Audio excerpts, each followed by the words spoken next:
Hey, welcome back to Storytime with me. Guess we'll get straight on to it. We just finished up The Law of the Forest, and the author's woken up to find his guides have disappeared. So now we'll start on Chapter 7, Nightmare March. As I stood looking at the deserted shack, I reflected on the ways of the people of the Amazon country. It seemed that they were full of surprises. Their strong suit was apparently the disappearing trick. For the third time in 2 months, we had had it played on us. We were evidently destined to fend for ourselves. I returned to our own shack and awoke Jack. When he heard the news, he sat up in his blanket and, prefacing his remarks with a few well-chosen words, he ended up by saying something about the people around that part of the world not being very constant companions.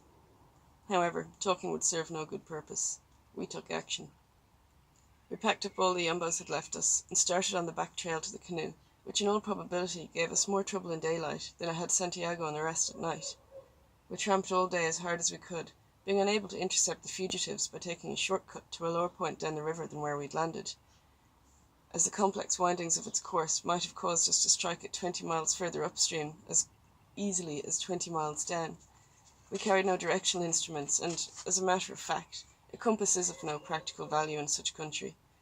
Even though the general direction of a river may be known, a compass cannot tell you whether you've hit it above or below a given point, as to march true on a given bearing is impossible in the dense forest.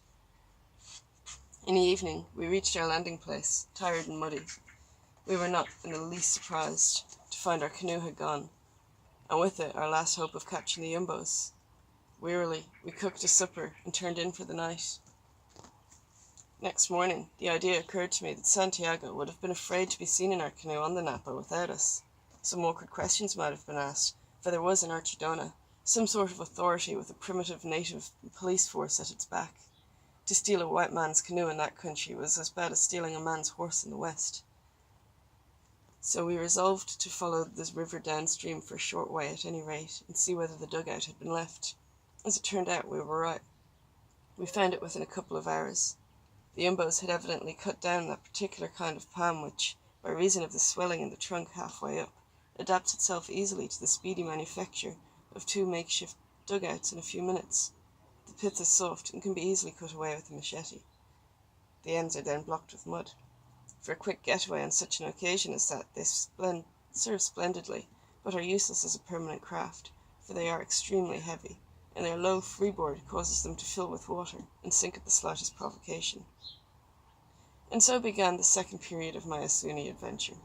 It was a period of suffering, of a bitter realization of how much we had in reality depended on the yumbos for our welfare, and of almost total disaster, from which we were finally saved by a stroke of fortune at the 11th hour. At first, after we'd been left on our own, we managed well enough. The first thing we did was to decide to continue our journey upstream in search of the infieles, of whose whereabouts we had at least some idea. From what Santiago had said, we calculated that they must be living somewhere on the headwaters of the Asuni itself. So we turned about after finding the canoe and started off cheerfully enough. We did not make such rapid progress as when the Indians had been with us. As may be imagined, they were experts in every means of propulsion. Bit by bit, however, we learned to be experts in our turn, and at the end of a few days, were making about 10 miles a day. Several times we were tantalized by the sight of a loop of our own stream separated from us by only a few yards of land, but actually a matter of 2 days poling away. There was no means of dragging our heavy canoe up the 15-foot clay banks. We checked our progress at such times by blazing a tree on the upstream side of the isthmus, which lay between the 2 arms of the hairpin. The same peculiarity is common to most of the Amazon rivers. The Morona, most of which I surveyed myself, is typical. While pulling steadily along under the lee of the left bank one day, Jack called out suddenly, "There's a dead alligator over there. Let's get out of here." I turned to look in the direction in which he had pointed. In a moment I saw his mistake. There lay in the mud and water, covered with flies, butterflies, and insects of all sorts, the most colossal anaconda which ever my wildest dreams had conjured up. 10 or 12 feet of it lay stretched out on the bank in the mud. The rest of it lay in the clear shallow water, one huge loop of it under our canoe, its body as thick as a man's waist. I have told the story of its length many times since, but scarcely ever have been believed. It measured 50 feet for a certainty, and probably nearer 60. This I know from the position in which it lay.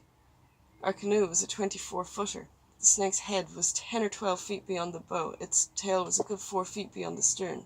The center of its body was looped up into a huge S whose length was the length of our dugout, and whose breadth was a good 5 feet. It's worth noting in passing that Waterton speaks of these reptiles being killed up to 40 feet in length, while, he says, the Spaniards of the Orunacai positively affirm that they grow to be 70 or 80 feet long, and that such monsters will kill the strongest bull. I was in the stern where I couldn't reach the rifles, so called out to Jack to shoot. He reached out for his weapon, but the noise he made in fumbling for it among the stores alarmed the snake, with one great swirl of the water that nearly wrecked us as it vanished. The agility with which it moved was absolutely astounding in view of its great bulk, in striking contrast to the one we skinned. When I thought of how the latter's decapitated body had coiled round my legs and nearly broken them in the last contraction of its dying muscles, I wondered what would have happened to us had that huge beast in its headlong flight taken a turn round the canoe. How utterly helpless the mightiest of men would be in the coils of such a monster. A month had passed, and we began to think that we knew all there was to know about canoeing. Fresh indications of the presence of the savages had been seen. Twice we found bridges built over the stream by the tying together with bejuco of 2 overhanging limbs, making a crude but safe means of crossing at high water. We saw more trails, but never a sign of any dwelling house. Sure of finding the tribe still further upstream, we pressed ahead. The going was more and more difficult as we went on. The river was high, higher than we knew. One night, we tied up as usual to an overhanging branch. After cooking supper and making a shelter, we put back all the utensils, tools, and rifles into the canoe, where they would be best protected from the universal wet by the palm leaf covers. Armariaris is the Upper Amazon name for them. The canoe was tied almost at our feet, as we slept heavily after the hard day's work, little suspecting the tragedy that was taking place. Hour after hour, the water fell away. Hour after hour, the rope tightened. For a long time the stores must have resisted the gradually increasing pull of gravity as the canoe little by little approached the perpendicular, having long since reached the rope's limit. Then, at last, in the small hours of the morning, everything we possessed, except 2 machetes and a bottle half full of molasses, slipped in a fateful avalanche into the water. If only we hadn't chosen the limb so carefully that night, how easily it might have given a warning crack as it bent to the strain. When we awoke in the morning, it was to gaze down on the water 15 feet below us. Slowly, the truth dawned on us. We were 60 days upriver from the nearest post, without either food or the means of getting it. At our feet lay our 2 blankets, and the machetes, and the bottle of molasses, which by a mere fluke we'd omitted to replace in the canoe, the only relics of our kit. Jack, always a philosopher, took one miserable look at the overhanging canoe, and turned away. "Holy hell," he muttered. It was about all there was to say. The outlook was hopeless. From that deep, muddy stream, we could never hope to recover a single thing.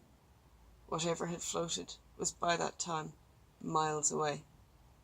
Gone were our rifles, gone were our provisions, hopelessly embedded in the silk under a couple of fathoms of swiftly moving water.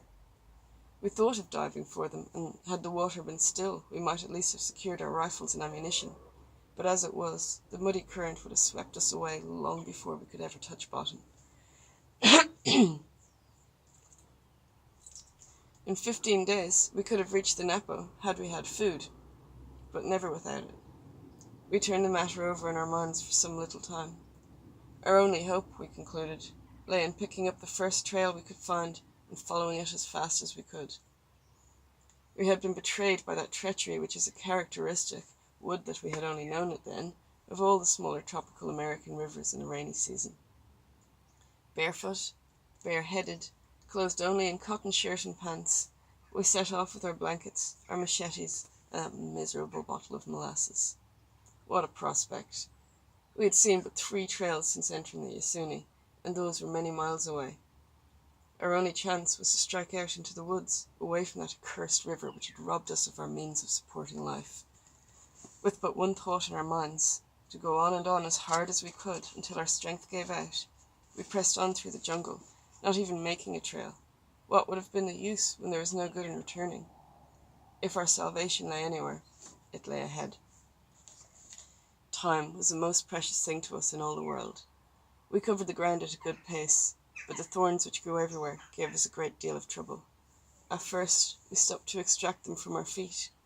By the end of the first day's march, however, we became reckless of where we stepped, forging straight ahead, as we thought, caring neither for thorns nor anything else. We finished the molasses bottle the first day, rinsing it out and drinking the water several times, before finally throwing it away. It never ceased raining. The forest was unspeakably dismal. The ground was one great saturated swamp, with pools of water every few yards. When night fell, we cut a few leaves from a palm, and made a more or less clean patch on which to sleep. We huddled together in our heavy, soaking blankets, spreading over ourselves another layer of palm leaves. In that way we generated and imprisoned enough heat to pass a comfortable night. In the morning we were refreshed, but became aware of itching all over our bodies, partly from the multitude of scratches we received while on the march, and partly from the chafing of our wet packs. Having nothing to eat, we started off again at once. On that, the second day of the march, we were held up by a deep, swift stream. We knew that we had not struck the Isunia once more, for the water was clear. We swam across. Taking up the march again, within half an hour, we were once more held up. Believing that we were maintaining a steady course, we swam across a second time. In midstream, we were forced to let go our blankets, which nearly bore us under in the swift current. On we went again. Our feet were nearly numb with the constant shock of thorns and tangled roots, which was a blessing, for we had no time to tend them. Our clothes were badly torn, many pieces having been ripped out by the vicious thorns with which so many of the Amazon trees are covered. It was about the middle of the second day when we began to feel the effects of the lack of food. For the third time, we came upon the stream. There was nothing to do but swim it again. On the further bank, we turned upstream. Only a few yards away, we found a fresh machete mark, our own. We were standing on the spot where we had taken to the water for the second time. For the last 2 hours, we had described a complete circle. We sat down to think it out. Jack, whose ready wit always rose to the occasion, turned to me with that serious, quiet way of his. "If you'd only told me you were coming back for another dip, I'd have waited for you," he cried, "and I'd have saved the last lump of my shirt tail too." "Which side of the stream are we on now, anyway?" I asked. Took a good look up and down stream. "Well," he drawled, "if I were placing a bet on it, I'd say we were on this side." We turned our backs on the stream and staggered off in a new direction. It was afternoon, as near as we could tell, when we sat down again for another rest. We were distinctly weak. Jack fell asleep almost immediately. I remember how he sat, huddled up with his back against a palm, while a pool of water slowly formed in a hollow above his collarbone as his head drooped to one side. On the third day, the pangs of hunger had left us, but we knew that weakness would soon overcome us if we didn't eat. In desperation, we chopped down a small palm and cut out the heart of the top, which is crisp and tender, like that of a head of celery. But our stomachs were in no condition to keep it down. We brought it all up almost as soon as we had swallowed it. The nausea left us weaker than ever. The third night, we managed to sleep fairly well again, with the aid of palm leaves. We awoke on the fourth day to find that our scratches had turned septic, infected by some microbe which causes a maddening irritation. Not only that, but our skins, softened by the constant soaking, had broken out in sores like ringworms. Our feet were a mass of festering wounds. All that day, we struggled ahead, resting more and more frequently as we grew weaker and weaker. Once, we sighted a sick turkey perched a bare 10 feet above the ground, an object of misery like ourselves. Jack summoned all his strength and hurled his machete at it, knocking it to the ground, where we picked it up dead. Having no means of lighting a fire in that streaming wilderness, we tried to drink its blood. Jack was immediately seized with vomiting. Seeing the effect it had on him, I left it alone, attempting instead to gnaw one of its legs. The attempt failed. We gave it up as hopeless. On again, stepping with benumbed feet. Our legs moved automatically under us. Our voices sounded hollow and unnatural, as if someone else were speaking to us. The swarming mosquitoes were only one of the many minor pests, but these we hardly heeded, preyed on as we were by the deadly serious aspect of the situation. We must have rested every hour that day. Before nightfall we were thoroughly exhausted, and it was only with difficulty that we managed to lay a bed of leaves. All night the rain fell more heavily than ever. We awoke on the 5th morning in a puddle. Staggering to our feet, we started off without exchanging a word. During that morning, the last vestige of strength we had was petering out. At about midday, we ran up against a wall of thorny bamboo thicket. The heaviest barbed wire entanglement is no worse an obstacle. Practically naked as we were, and with hardly the strength left to stand, we halted before it. My knees gave way, and I sank to the ground, heedless of Jack's entreaties to just see what was on the other side. I muttered something about having a sleep first, and sank into oblivion. Jack, hero that he was, attacked that terrible fence of thorns. How he succeeded in getting through, I don't know. The next thing I knew was that he was kicking me and shouting at me. "Get up, for God's sake, man! I've found a trail as big as Broadway!" Cool. That starts getting exciting now. Well, exciting. Chapter 8, The Phantom People, will be up next whenever I get around to it. I hope you've enjoyed. Take care, guys.